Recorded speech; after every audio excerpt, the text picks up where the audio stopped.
Hello, everybody, and welcome to Mr. Saucedo's YouTube videos. Today, we're going to be starting our new unit, and we're going to start by talking about climate. So, weather versus climate, what is the difference? Well, weather is the day-to-day conditional change in the Earth's atmosphere. So, it changes very quickly. You can look at an app on your phone, and it'll tell you what the weather is like and how it's going to change over the course of the next several hours up to pretty much like a week, right? So weather, like it says, changes quickly, and it's the day-to-day condition of the atmosphere on Earth. Climate, on the other hand, is the average weather condition that we're looking at over a long period of time, and it changes extremely slowly. So here, for example, is the average beach water temperature off of the coast of Los Angeles, okay? And so each one of these is a month of the year. And you can see that it goes from 58 in January and February up to about 68 in August, a 10-degree difference. But you can see that it's a fairly slight increase each step of the way. There's nothing too dramatic, and that's because we're looking at now something that would be considered more or less a type of climate.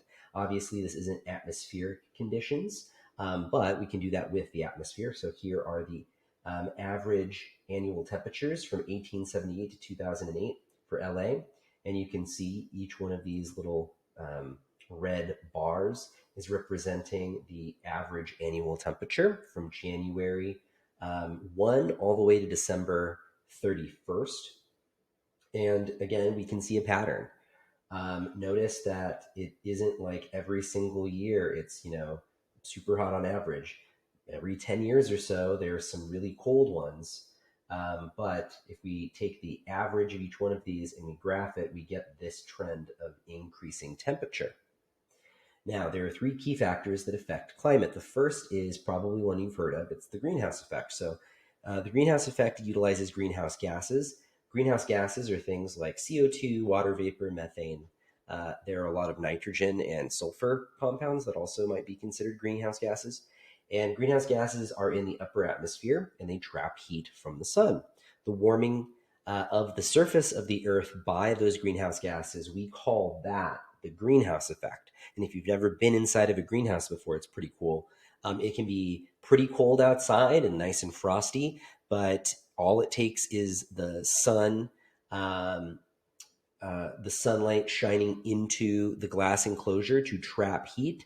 And it can be pretty warm and tropical in a greenhouse. And that's kind of the idea behind the greenhouse effect, is that effectively the greenhouse gases are like the glass. They're trapping the heat in the atmosphere, and it's reflecting back onto the surface of the Earth. So without the greenhouse effect, the Earth would be too cool to support life. The greenhouse effect does lead to a huge increase in our average temperature all over the Earth. And so here's just a brief little description and visual for the greenhouse effect. The greenhouse effect was discovered in 1824, but what is it? Without the greenhouse effect, the Earth would be a frozen ball in space. While the majority of our atmosphere is oxygen and nitrogen, a small fraction consists of greenhouse gases, such as carbon dioxide, methane, and nitrous oxide, as well as other trace gases. Water is also a significant greenhouse gas. The greenhouse effect works like a blanket around the Earth by trapping heat radiated off the surface of the planet. It's the same as putting on extra blankets or clothing. By doing so, you trap more heat inside the layers. All right, and so the other major one is latitude. And so another little fact that most people are aware of, right? More sunlight hits the equator than any other latitude. Part of that is because of the Earth's tilt. So the Earth is not straight vertical. Our poles are tilted at about 23.5 degrees. And so that means that there's this bulging little area here in the middle where the equator is, right?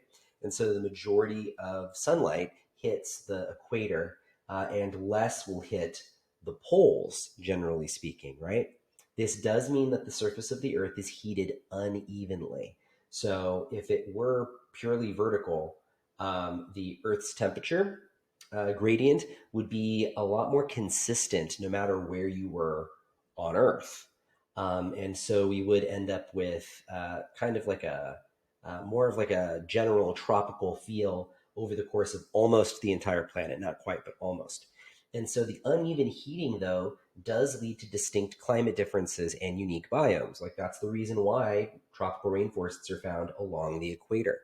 That's the reason why temperate forests are found above the. It says Tropic of Cancer here, so I'm going to say above the Tropic of Cancer, and technically between the equator and the Tropic of Capricorn. So keep in mind that the tilt of the Earth, the latitude, all of that plays a role in the temperature and the climate on Earth as a result of that. Heat transport is also a huge one. The uneven heating of the Earth and the fact that we are spinning around leads to distinct temperature differences, and that creates wind and ocean currents that travel all over the surface of the Earth. And so here we have uh, some oceanic currents that you can see. The blue is supposed to represent colder water, and then the red is supposed to be warmer water. And you can see the patterns and the gyres and stuff that are moving around. Part of that is the uneven heating of the Earth and the fact that we are rotating.